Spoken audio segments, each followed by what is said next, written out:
Hello, fellow piano players. Today, I'm going to answer a question that I get asked a lot during my lessons. And I'm going to answer it. And I'm going to try to answer it in a very clear way if I can. It's can be quite puzzling. The question is this: why do we call sharps sharps and flats flats? In other words, if I were to play this note, why do we call that an F sharp and not a G flat? Well, the answer is you can. It is an F sharp. It is a G flat. There is no difference acoustically, sonically, frequency-wise. Audibly, it is exactly the same note, and you can call it either one. So why do we call it a G, an F sharp? So, two words: convention and context. Okay, convention. So, I'll use a little analogy. If we were watching an old film from the 1930s and I were to describe the film, I may say it's an old black and white film. If I were to say to you, oh, we watched a white and black film yesterday, you think, what on earth is he on about?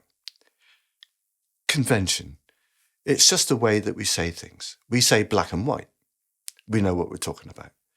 We don't say white and black. So we call that an F sharp, not a G flat. Just the way that it's been done for years and years and years. But more importantly, it is also context. So what do I mean by that? I mean, it depending on what key you play it in as to what we call the accidental. Okay, so I'm going to introduce to you the concept of fifths and fourths and the patterns that emerge from those. Okay, before you switch off and you think, oh my goodness me, James is going to go whittering on about fourths and fifths and he's going to get into patterns of music, his favourite subject, and I won't have a clue what he's on about. Right, okay. Fear not. It is quite simple, and I will try to explain it in a way, probably a fumbling way, but in a way that makes it easy to understand. So let's consider the first pattern that I'm going to show you. If we start off with the C major scale, like we all know,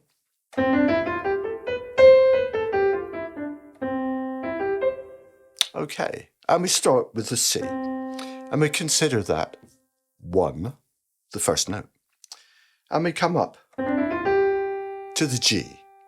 Now, conventionally, we call the G the fifth. 1, 2, 3, 4, 5. Okay, so now we've identified the fifth. What if we were now to play a G major scale? And we notice in that G major scale, we have what we call an F sharp, an accidental. 1 sharp. The first sharp is an F sharp. So now we have a G major scale with an F sharp. Let's go up a fifth in G major. And we hit the D. In the D major scale, we have 2 sharps. The one that we found before, the F sharp, and a C sharp. A D, 2 sharps. Let's follow this pattern.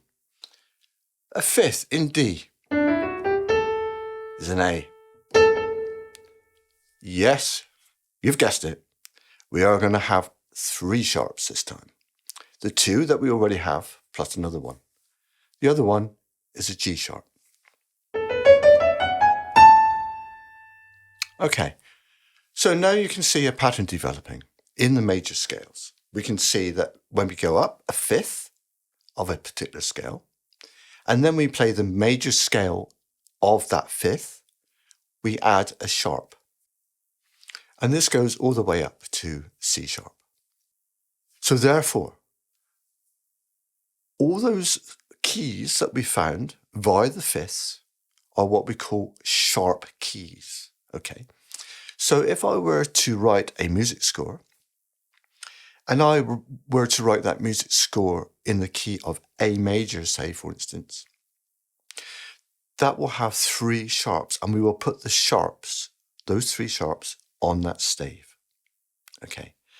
And all the rest of the fifth notes, if you like, along that pattern are called sharp keys.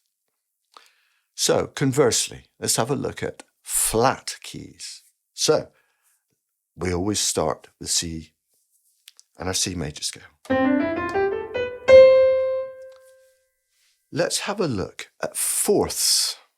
So the same way as we looked at fifths, we would go up from that C as number 1 and go up to the fourth notes up. And we hit an F.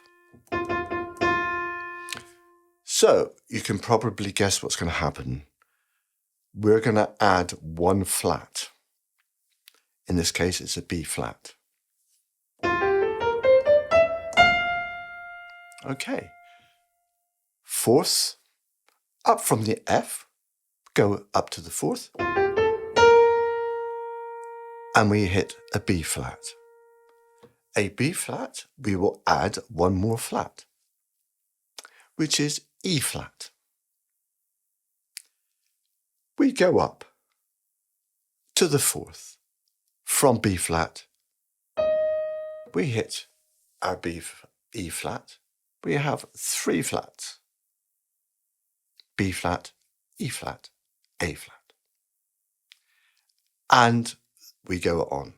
So all the keys within that flat, that fourth cycle, if you like, are called flat keys.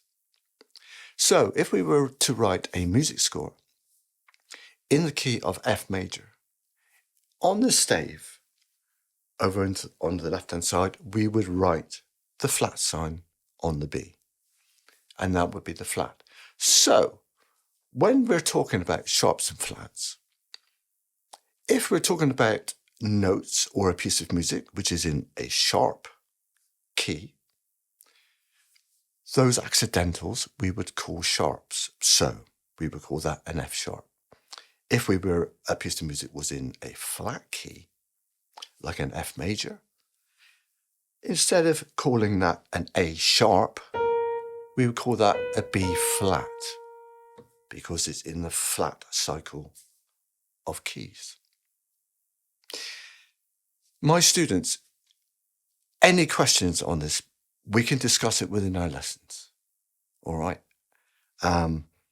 Once you get used to it, once you get to know the piano a little bit more and you're playing around and you're experimenting, you will see this pattern develop as you're playing within you. You will see it and you'll get to recognize it, and it will become part of you and your relationship with the piano and music in general. Okay, cheers.